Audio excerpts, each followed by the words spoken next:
درود دوستان عزیز، امیدوارم حالتون خوب باشه. دیشب من یک ویدیو آپلود کردم در خصوص دو تا اپ به نام بولت و یاندکس. شما به راحتی میتونید این دو تا اپ رو روی هندیاتون، تلفن همراهتون نصب کنید و دسترسی پیدا کنید به در واقع تاکسی ارزان در گرجستان. اپ بولت رو شما با هر سیم کارتی میتونید در واقع نصب کنید، ولی یاندکس رو باید حتما شما سیم کارت گرجستان داشته باشید. خیلی راحته. در واقع یاندکس از بولت باز تاکسی‌هایی که داخل این شرکت دارن کار میکنن ارزون قیمت‌تر هستن.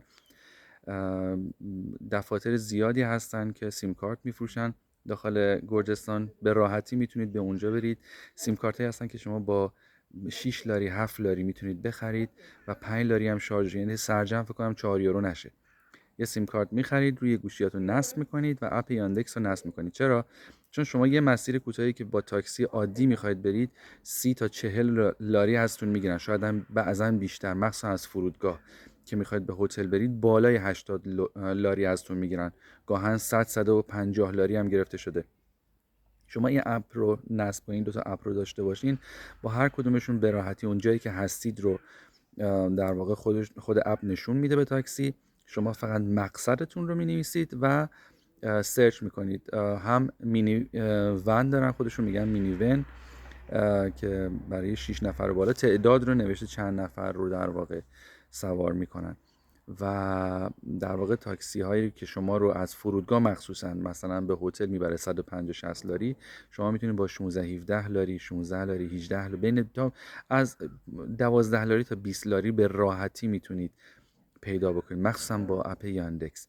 حالا اگه چون که شما مطمئنا سیم کارت گرجی اگر ندارید، شما بولت رو نصب کنید، بولت رو داخل فرودگاه فعال کنید، گوشیاتون رو به اینترنت فرودگاه وصل کنید، بولت رو فعال کنید، تاکسی بگیرید که سرتون کله نره، چون راننده تاکسی هایی که اونجا هستن انصافا انصاف ندارن. و داخل شهرم به همچنین میگم، جای مسیری رو که مثلا شما 20 کیلومتر 25 کیلومتر مثلا میخواید برید تا، یا 30 کیلومتر میخواید برید مثلا از هتل برسین تا یه در واقع یه گالری، یه پاساژ، راحت 50 60 لاری هستون میگیرن. با این اپ 5 یا 6 لاری یا 7 لاری، نهایتا تا 12 لاری هستون میگیرن.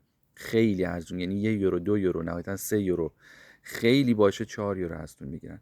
این دوتا اپ رو نصب کنید، میگم خیلی راحت نصب میشه، مثلا بولت که بدون هیچ سیم کارتی، یعنی با سیم کارت بدون سیم کارت گرجی منظورمه، یعنی شما سیم کارت آلمان داشته باشید، سیم کارت هر کشوری رو داشته باشید، میتونید به راحتی نصب کنید، به راحتی میتونید ازش استفاده بکنید.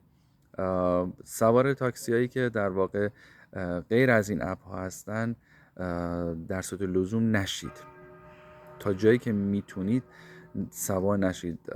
و این تاکسی ها واقعا گوش میبرن، یعنی میبینی یه مسیر برن 20 یورو ازت میگیرن، 30 یورو ازت میگیرن، در صورتی با همین اپ من 35 کیلومتر 40 کیلومتر رفتم 2 یورو پرداخت کردم، 6 لاری 7 لاری پرداخت کردم. این چیزی بود که خواستم بهتون در واقع بگم. این رو در واقع ویدیوی قبل از این ویدیویی که در واقع میخوام آپلود کنم گذاشتم، عکساشم در واقع اسکرین شات کرده بودم، توی اون ویدیو گذاشتم براتون. خیلی راحته، برید که استفادهش رو بکنید، حالش رو برید. یه چیزی هم بگم، خیلی از عزیزان بودن پیام داده بودن که شنیدیم از ایران ایرانی‌ها رو دیپورت. ببینید با ایرانی‌ها خیلی بد رفتاری میکنن، واقعیتی که من اونجا خودم به چشم خودم دیدم. خانواده من که از ایران اومده بودن خیلی اذیت کردن ولی دیپورت نکردن، در صورتی که ایرانیایی بودن که با خانواده من از ایران اومده بودن میگفتن که ما اونجا خونه داریم، کار داریم، شغل داریم، اومدیم تا فرودگاه به خاطر کوچکترین مورد که مثلا ایراد گرفته بودن ما رو دیپورت کردم. دوباره رفتم، یه هفته بعد برگشتم اومدم گرجستان.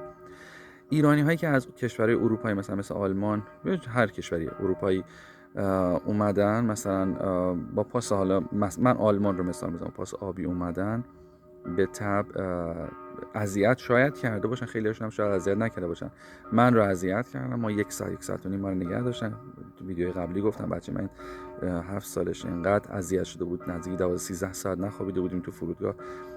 میدیدن که بچه اذیته ولی ما رو نگه داشته بودن که چرا قد 178 بودم، قدم باید چند باشه، کجا کار میکنی، چرا اصلا از ایران رفتی آلمان، چرا اونجا داری کار میکنی، چرا برنمیگی کشور خودت.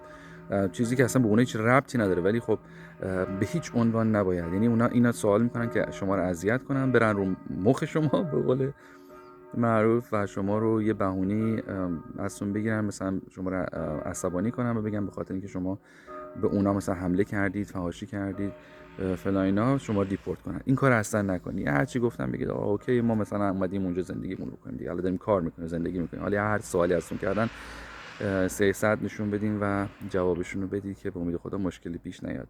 کاری نمیتونم بکنم دیگه، نهایتش اینه که باید ورود کنم. عزیز دلید، خیلی دوستون دارم. امید به خدا که برید و سفر خوبی داشته باشید.